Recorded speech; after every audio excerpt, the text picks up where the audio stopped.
बोले रामचंद्र भगवान की जय। गजानंद महाराज की जय। प्रिय सज्जनों, मैंने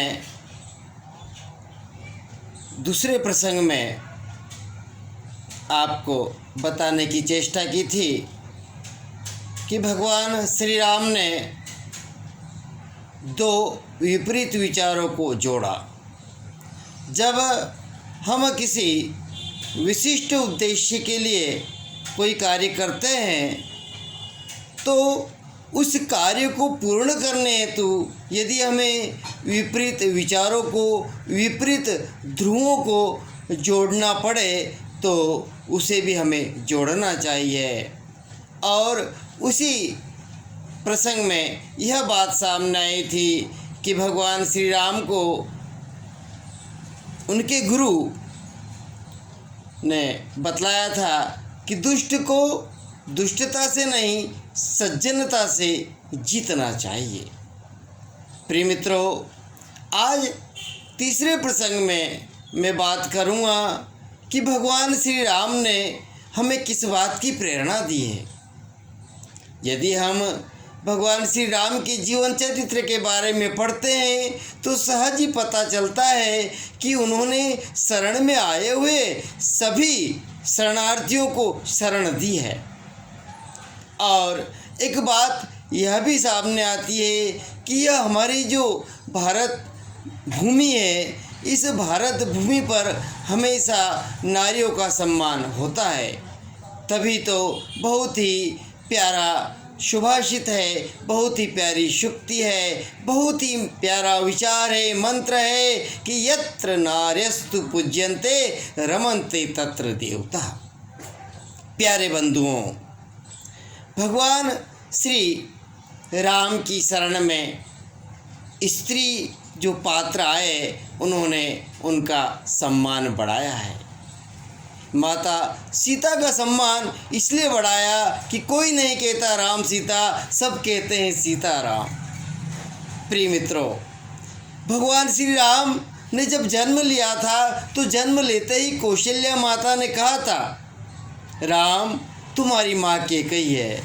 और भगवान श्री राम ने माँ का जो पहला शब्द सुना था कि राम तुम्हारी माँ कैकेयी है, उसको जन्म तक नहीं भूले, पूरे जन्म नहीं भूले।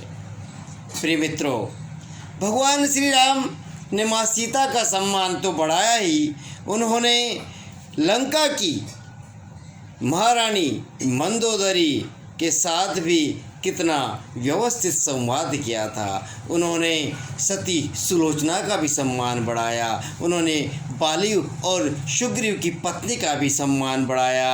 और एक जो विदुषी थे, एक जो भक्त सबरी थी, उन सबरी के तो गुण हम सब गाते हैं कि उनका तो उन्होंने उद्धार स्वयं जाकर किया था।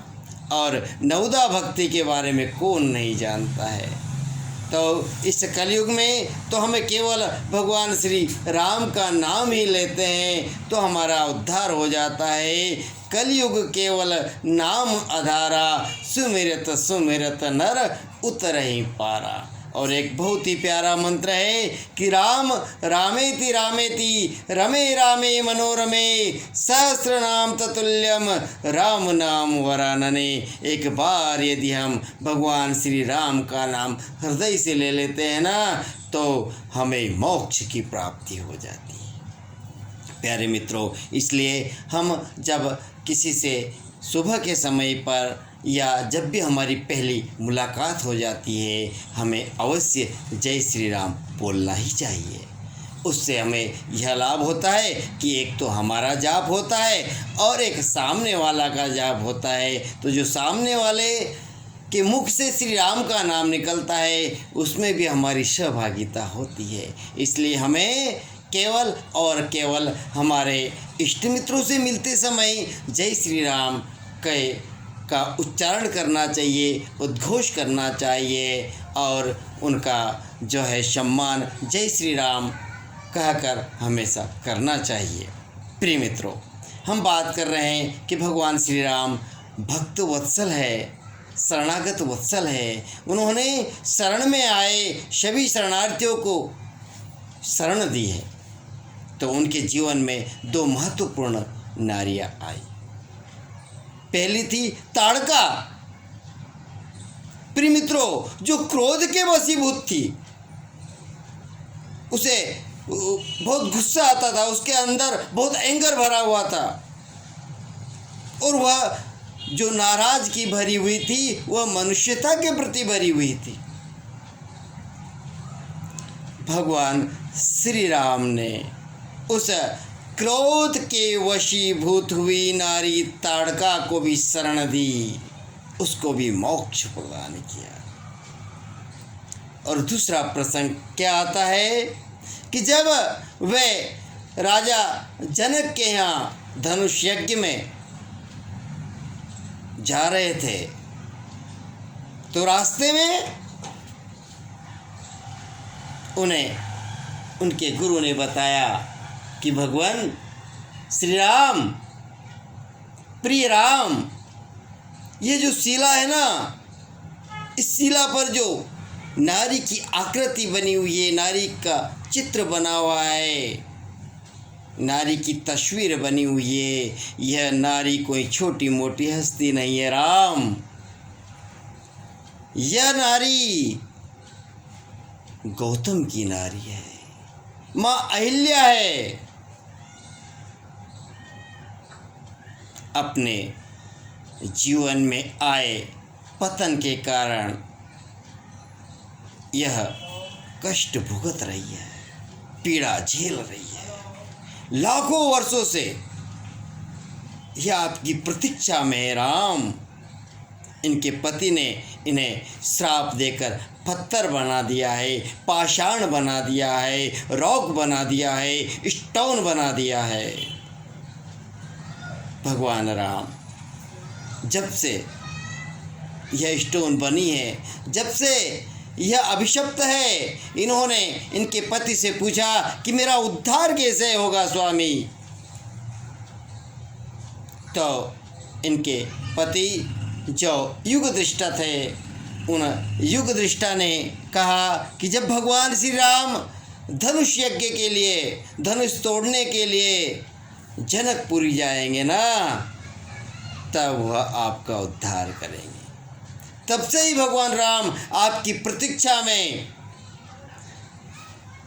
अहिल्या है। भगवान श्री राम ने जब अपने गुरु के श्रीमुख से यह वचन सुने कि यह गौतम की नारी अहिल्या है, तो भगवान श्री राम ने उनका उद्धार किया। क्यों? क्योंकि गौतम की नारी भगवान श्री राम के चरणों की रज चाहती थी। भगवान श्री राम ने जैसे ही उस शिला को अपने अंगूठे से स्पर्श किया ना, वह शिला एक सुंदर सुशील गौर वर्ण नारी के रूप में प्रकट हो जाती है। प्यारे बंधुओं, ऐसा कौन होगा जो भगवान के श्री चरणों की रज नहीं लेना चाहता। हम जानते हैं ना कि जब कृष्ण वृंदावन से मथुरा गए थे और जहाँ जहाँ पर उनके कदम रखे गए थे, उन कदमों की रज को गोपियों ने उठा उठा कर अपने मस्तक से लगाया था, अपनी आँखों से लगाया था।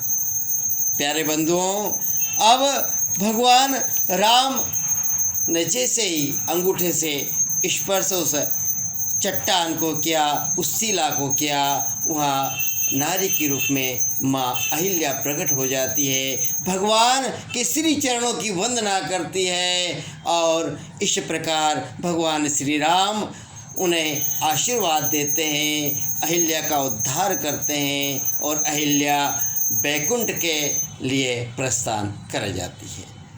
प्यारे मित्रों, सबसे पहले मैंने कि भगवान राम से भी पहले राजा जनक के दरबार में यह खबर पहुंच जाती है और यहीं से शुरुआत होती है मैंने दूसरे प्रसंग में आपसे निवेदन किया था कि भगवान राम की पहले प्रसंग में अयोध्या तक की झांकी थी, और जब उनका दूसरा प्रसंग आता है जब वे गुरु विश्वामित्र के साथ जाते हैं यज्ञ की रक्षा करने के लिए, तो भगवान श्री राम का जो झांकी है वह अयोध्या से बाहर निकलती है।